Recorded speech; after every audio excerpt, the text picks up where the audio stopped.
Welcome to our Fourth Universalist service video. My name is Ember Kelly. I'm Director of Religious Education here at the Fourth Universalist Society.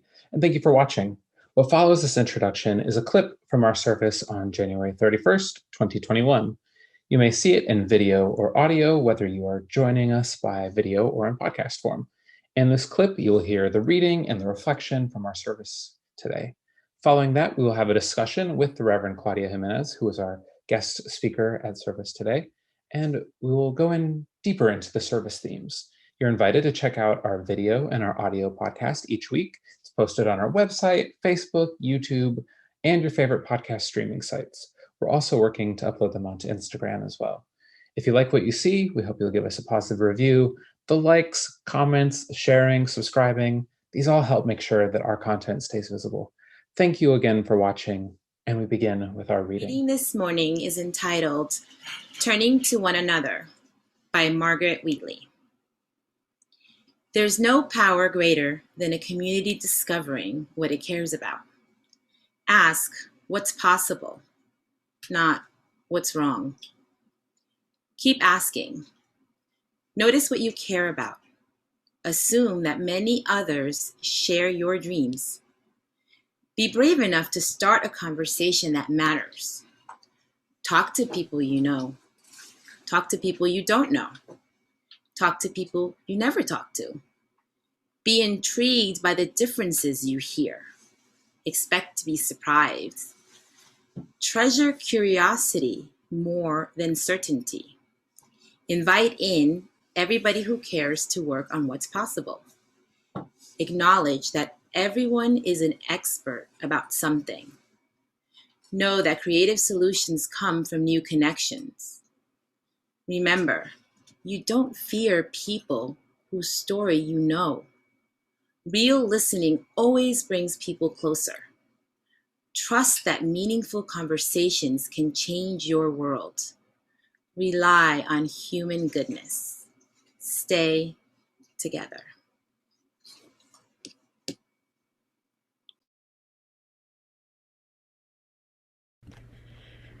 Thank you, Patty.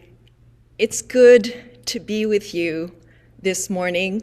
My last visit to you was a year ago, and that was pre-COVID, so I was able to preach from your pulpit in your beautiful sanctuary. And I am so glad now to be able to be present with you virtually. So let's begin by using Ember's time travel powers to travel to the frontier to 1887 in Sioux Falls in what was then the Dakota Territory. A young girl named Queenie accompanies her mother to service at the Sioux Falls Unity Church.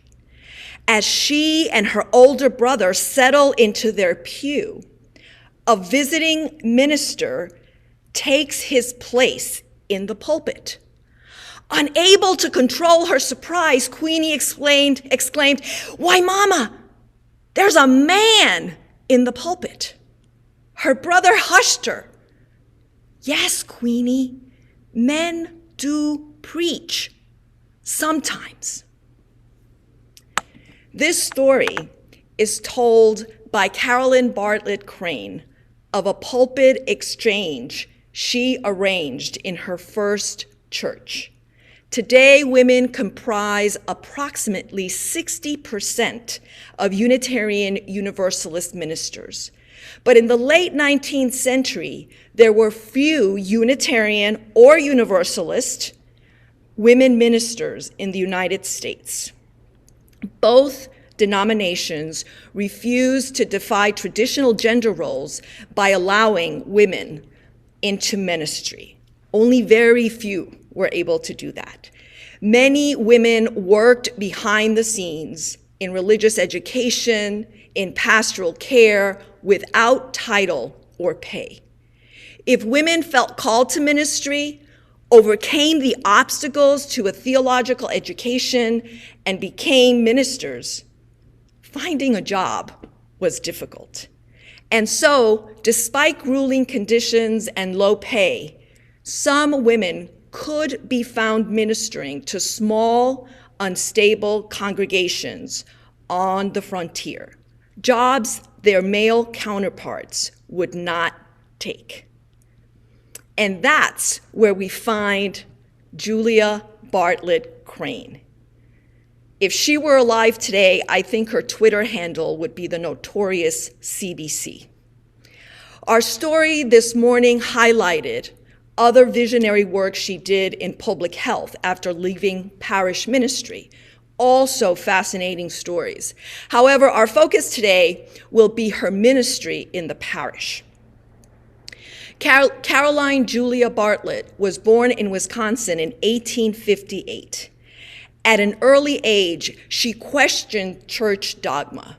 She wondered how a loving God could inflict pain randomly or send unbaptized babies or unbelievers to hell. She questioned the concept of resurrection. Her doubts and interest in ministry were ignored or rebuked. Her family encouraged her education, hoping she would outgrow her desire to be a minister. Crane attended college and graduated at the top of her class. Again, she raised the issue of ministry. Again, her father said no. She worked as a teacher and a journalist and persisted in her desire to study ministry until she wore down her father, who finally said yes. She couldn't go to theological school, so Caroline studied independently with progressive Unitarian and Universalist ministers. Her first ministry was at Old Souls Church, where we met Queenie earlier. I forgot to bring you back. I hope you did come back. Later, she served the First Unitarian Church in Kalamazoo, Michigan, a church that was losing membership and for all intents and purposes was really a dying church. And Crane was intrigued by the challenge of serving a dying church. Kalamazoo was a city without resources to deal with homelessness, disease, and juvenile delinquency at a time when industrialization, immigration, and urbanization were changing the face of America. Crane saw an opportunity to expand her ministry beyond the church walls if she could keep the church alive. Crane's ministry was influenced. Her ideas came from the social gospel movement that emerged in the late 1880s. The growth of cities created difficult, deplorable living conditions. The need for services, education, and spiritual sustenance was pervasive. Leaders of the social gospel movement advocated Christian engagement to address the oppressive living conditions of workers.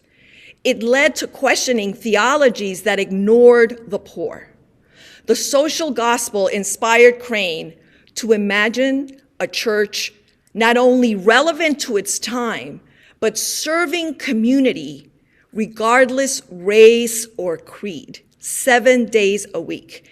And remember, this was a time when racism and white supremacy were rampant in America, as they sadly are today. Crane wrote that there was no church so small, weak, and isolated that it cannot and ought not find of work of love to do. She recalled members telling her the church only needed a minister to perform funerals. Some members were reluctant to embrace a female minister. Yet her intelligence, her preaching, and her organizational skills eclipsed the issue of gender as the church started to grow under her leadership. Her sermons expanded the definition of church and inspired community engagement. Crane stated in her writings that once the congregation started to grow, even the dear old people concluded not to die for a while, but to stay and work in the church. Imagine that. Crane revitalized the religious education program, added a midweek service, and encouraged study clubs. For example, the Unity Study Club researched the city's sewerage, water supply, and education to better understand the challenges in their community. I forgot to mention, she also had a background in the burgeoning field of sociology. Crane challenged her congregation to work for the common good, as well as personal spiritual growth.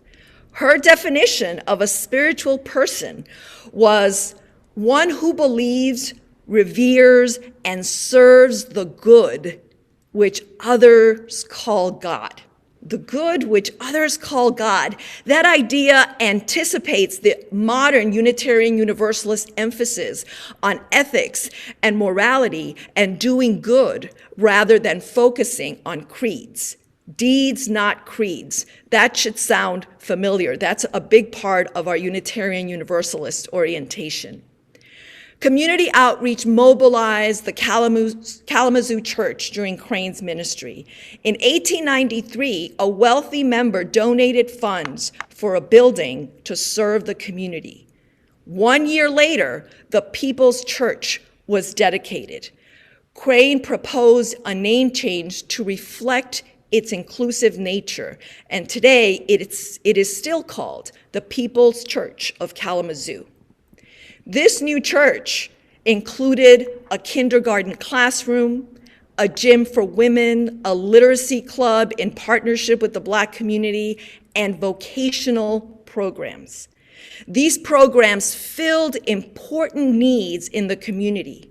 The church was careful not to duplicate services provided by the YMCA and other existing organizations. Crane wrote, "The chief function of the seven-day church was to inaugurate good works which ought to be carried out on a public charge, but for which the public did not yet recognize the responsibility. So finding a vacuum that no one had filled and figuring out how to fill it." And that's exactly what her church did with kindergarten and vocational programs that were so popular that the school district taxed itself to provide these types of programs in the Kalamazoo public schools. So as you have heard, Crane preached. She breathed life into a dwindling congregation, reviving it and inspiring a sense of responsibility by appealing to conscious and to the logical extension of Unitarian values into community action. Her call to action beyond the walls of the church had meaningful and lasting impacts on the Kalamazoo community. And today, when so many people are straying from institutions and are not coming through these doors, I wonder what the possibilities are for us as Unitarian Universalists. How can Carolyn's story inspire us today? Many UU congregations provide opportunities for spiritual discernment and sustenance that supports the work of living our values in the world, like Crane did in The Frontier.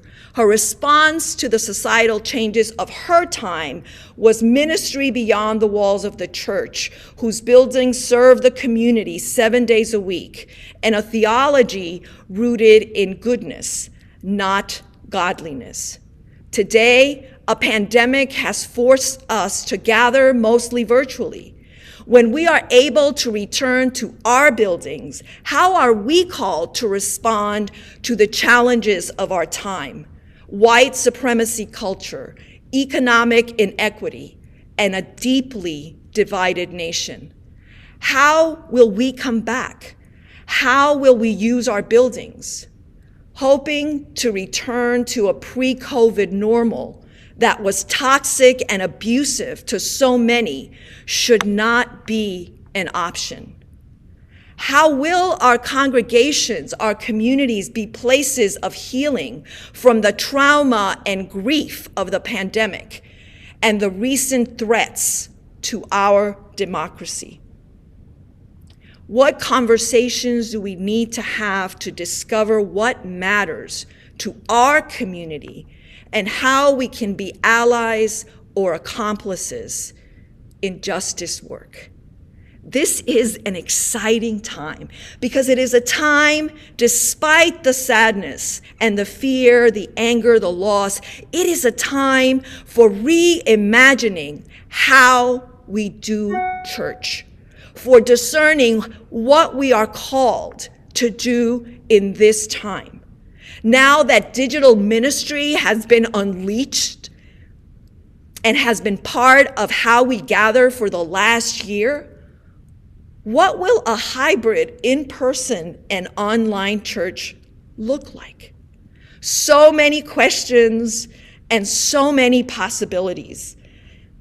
If Crane could succeed in a small frontier town in the 1890s, imagine what UU congregations can do in 2021.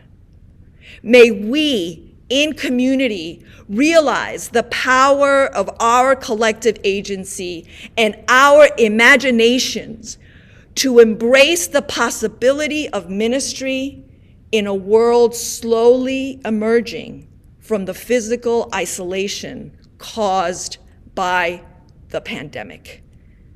In doing so, may we come closer to that long-held goal of a beloved community where all are welcomed and all are able to live to their potential. May it be so. I look forward to your imaginings. I'm so excited today to be joined by the Reverend Claudia Jiménez for a discussion of that wonderful message that you all just got to hear as part of this video podcast. So Reverend Claudia, thanks for joining me today to sit down and talk a little further. Thank you. It's great to be with you. So with this being a historical story, with this being a story where we thought about the past, where we told stories, where we time traveled a little bit, is there any stories that maybe just didn't fit into your reflection that you'd love to kind of tell now?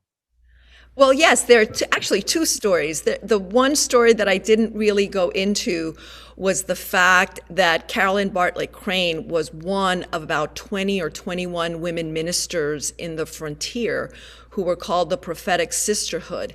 And I think that that's so important because it calls us back to this idea that we don't do the work we do alone.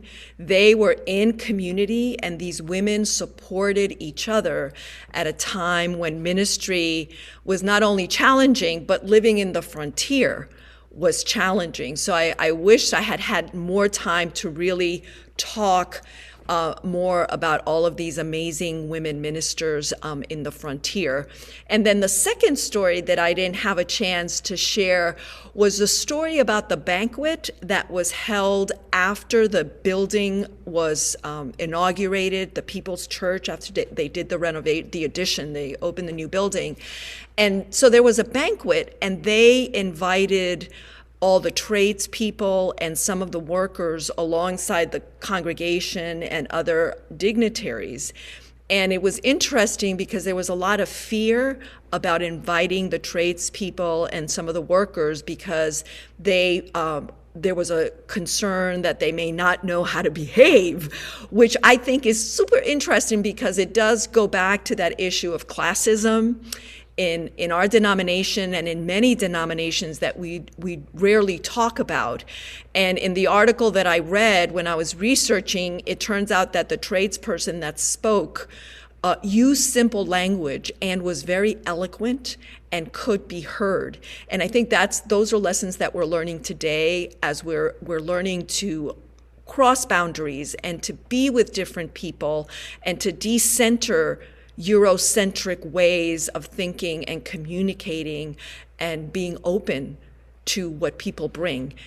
So that was a story too that I would have loved to have included in the sermon. Oh man, I think we could record a whole hour-long podcast about both of those stories. There's so much that I could want to dive into, but as somebody who's gone through seminary, the cohort feeling, I imagine maybe it was similar for all of these this group of women preachers on the frontier getting out there and working together. I have to imagine that was daunting. And And a then lot of them on horseback. There were some of them that would go on horseback from church to church. I have a mentor and friend who he's a pastor who splits his time between two churches in Wisconsin. We got cars, and that's still like a little bit of a pain for him. So I can't imagine like getting around horseback to each individual congregation.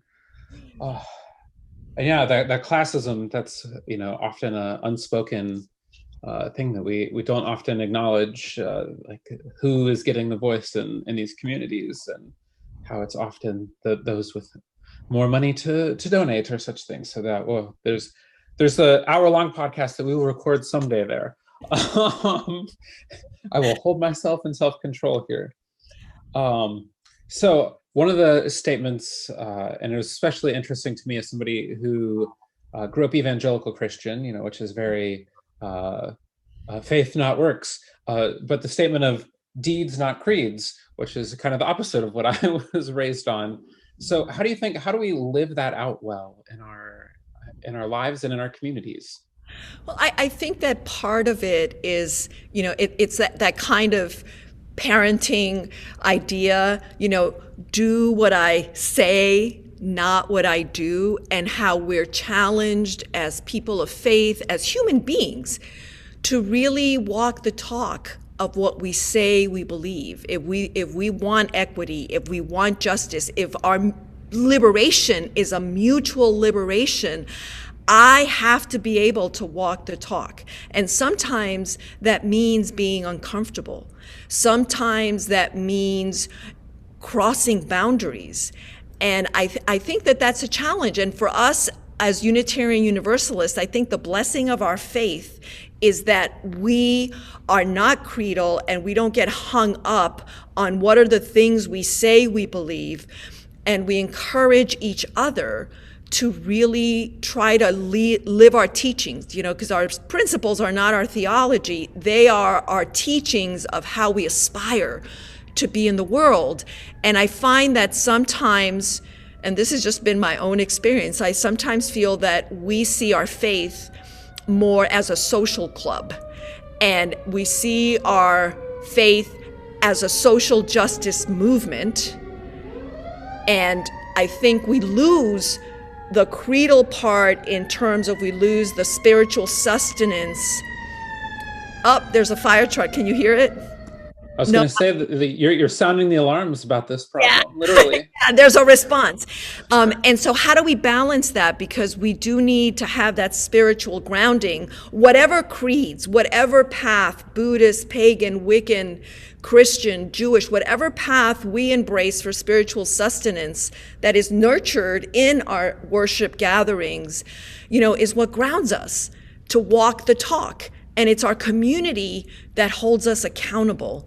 And so I think that that's our challenge, even for myself as a minister. Whenever I prepare a sermon or I talk to people, I have to constantly call myself in and say, hey, you're saying this. And are you really doing this? Or are you just doing this? And so, we're imperfect and we miss the mark. And our community holds us accountable. But I love that we are oriented toward the mutual liberation, that we're oriented toward justice, and we need that spiritual grounding that we get in our community. Well, and I can't help but think, while we may often devalue education in terms of budgets, we are, as a society, we're very academic, very like books, educational. We want, I'll read a book about this is much easier than like, I'm going to put this into action. And as a RE director who does book studies and book clubs, oftentimes instead of action, we decide to just academicize it and make it something that we can study and talk about and get a degree in, right? But not change.